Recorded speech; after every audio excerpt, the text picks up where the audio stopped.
Ako si Julius Gregory Tabios, also known as Swarley, at ito ang aking background check.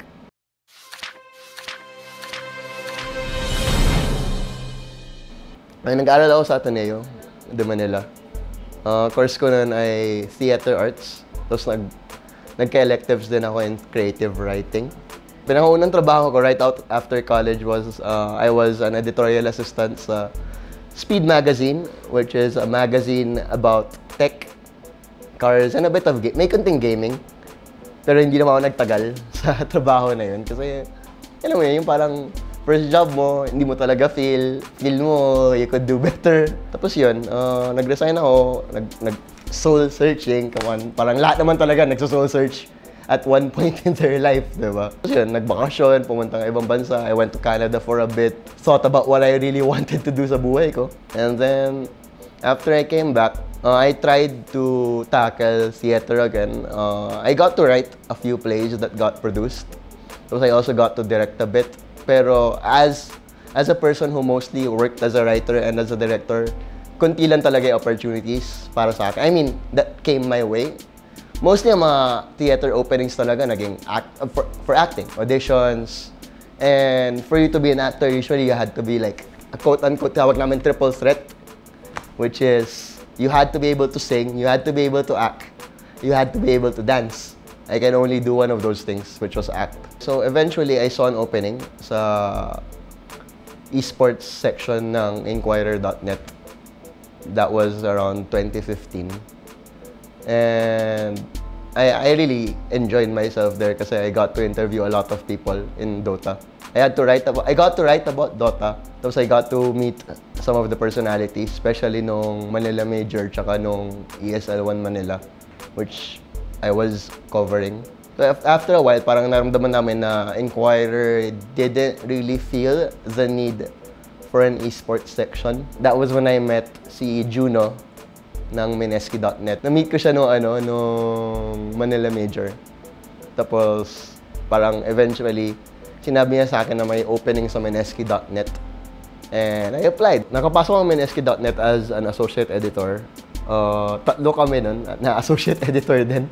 Mostly, I concentrated on Dota articles din talaga. On the Dota side, I got to do articles, I got to do features, I got to do interviews, which I really enjoyed. Eventually, nagka-opening, like may mga times na may casting opening sa Mineski TV and I would always try to ask Juno if I could cast. Nung pinayagan niya ako, the few times na pinayagan niya ako, nag-enjoy naman talaga ako. Like, kasi my love for casting went back naman talaga to way before I joined esports when I was watching professional StarCraft. After spending a couple of years with Mineski.net, I think a couple of years na nagano ako. I decided to resign para lang I can get more freedom when I get to cast. And now, I still write a bit about esports. I also write about traditional sports like basketball and football, especially na World Cup ngayon.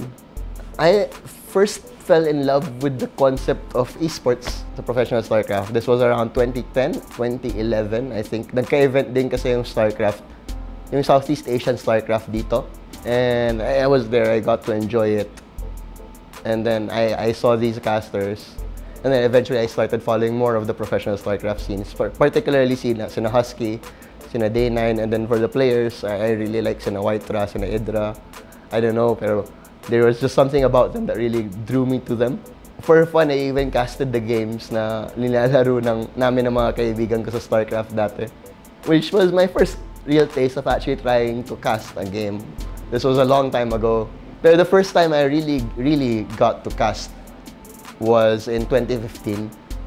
This was for eSports Inquirer, nung eSports Festival sa Cebu. And then I was casting for, I mean, I was there for coverage, pero kinulang ng casters for some games, so I just volunteered myself. So I got to cast StarCraft with si Dr. Jimmy, who is a popular fighting game console caster now. And then I also got to cast Hearthstone. Personally, as a caster, I want the people watching to be informed but also entertained din naman talaga. Kasi not everything analytical has to be boring. So I think we're trying to find the balance. I mean, sina Wolf, sina Midnight, sina Butters, when they analyze, they try to make it fun. Like, you have to find the balance talaga. You can't just be super serious all the time. Siyempre, this is Mineski TV, so dapat may parang, may joking aspect, diba? May kwela aspect. So that's the real Mineski TV trademark na that the audience has grown to love over the many years na na-establish nila Kuya D, nila Lon. So, I know personally, I'm never gonna really reach the explosive level na pinoprovide nila Kuya D and Lon. Pero each and every cast, I give it my best.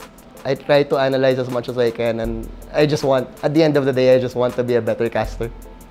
Because casting is an art form na mahirap talagang gawin. So, I hope you guys appreciate yung mga effort namin.